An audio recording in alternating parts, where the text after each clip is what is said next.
श्री स्वामी समर्थ. श्री स्वामी समर्थ. आज मी तुम्हाला श्री स्वामी स्तवन असं जे आहे ते कसं वाचायचं, का का वाचायचं हे सांगणार आहे. स्वामी समर्थ स्तवन असं 28 स्तवने वाचली तर एक मंडल पूर्ण होतं व ते मंडल आपण पूर्ण केल्यानंतर आपली अशी जी काही संकटे असतील ती आपोआप दूर होतात. पण त्याआधी संकल्प सोडायचा देवासमोर बसून आणि मगच ते वाचायला सुरुवात करायची. तर स्तवन असं आहे, नाही जन्म नाही नाम, नाही कुणी माता पिता, प्रगटला अद्भुत असा ब्रह्मांडाचा हाच पिता. नाही कुणी गुरुवर, स्वये हाच सूत्रधार, नवनाथी आदिनाथ, अनाथांचा जगन्नाथ. नरदेही नरसिंह, प्रगटला तरुपोटी, नास्तिकाच्या कश्यपूला, आस्तिकाची देण्यागती. कधी चाले पाण्यावरी, कधी धावे अधांतरी, यमा वाटे ज्याची भीती, योगीश्वर हाच येती.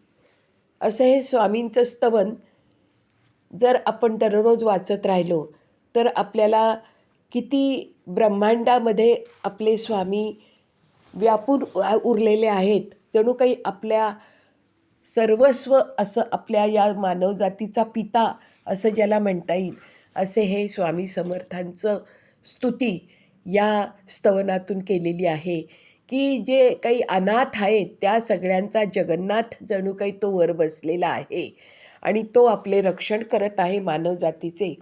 की ज्याला यमाला प्रत्यक्ष ज्याची भीती वाटते असा हा योगेश्वर आहे.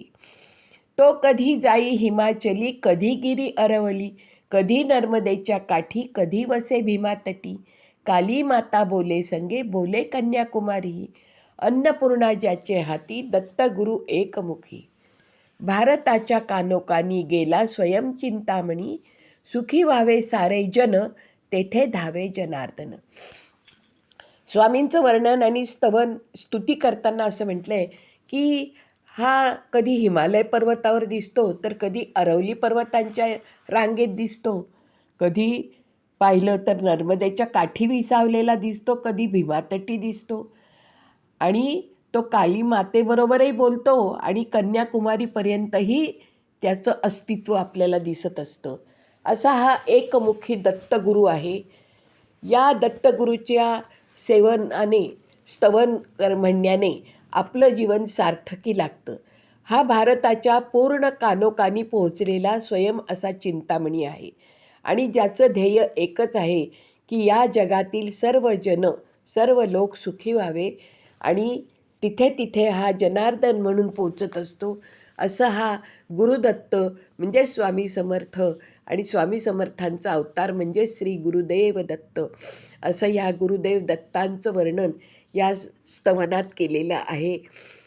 प्रज्ञापुरी स्थिर झाला माध्यान्नीच्या रविप्रत, रामानुज करी भावे स्वामी पदा दंडमत.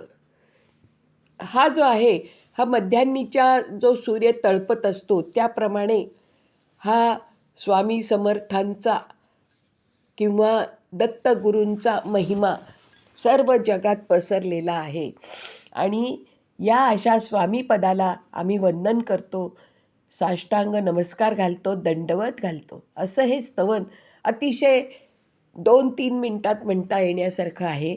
अशी याची 28 वेळा जर वाचलं तर एक स्तवन होतं. तर हे स्तवन तुम्ही वाचा आणि संकटातून स्वतःची सुटका करा. ओम स्वामी समर्थ. श्री स्वामी समर्थ. जय स्वामी समर्थ. जय जय स्वामी समर्थ. श्री गुरुदेव दत्त. श्री स्वामी समर्थ. श्री स्वामी समर्थ महाराज की जय.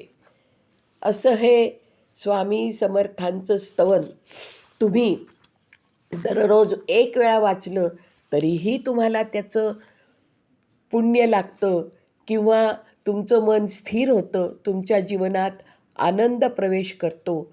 आणि जर तुम्हाला संकल्प सोडून एखादं अवघड संकट अवघड काम तुमच्याकडून होत नाही आहे आणि ते होण्यासाठी तुम्ही जर संकल्प सोडला महाराजांच्या समोर आणि 28 वेळा एका बैठकीत वाचलं तर हे स्तवन आपल्याला फायदा करून देतं.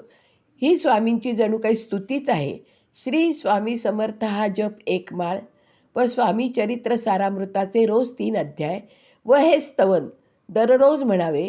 मन प्रसन्न राहते, आपल्याला प्रचंड ऊर्जा प्राप्त होते, आत्मविश्वास वाढतो, मनात वाईट विचार येत नाहीत.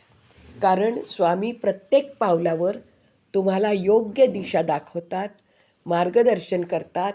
आपलं मन स्थिर राहतं, मनात वाईट विचारांना प्रवेश करू देत नाहीत महाराज.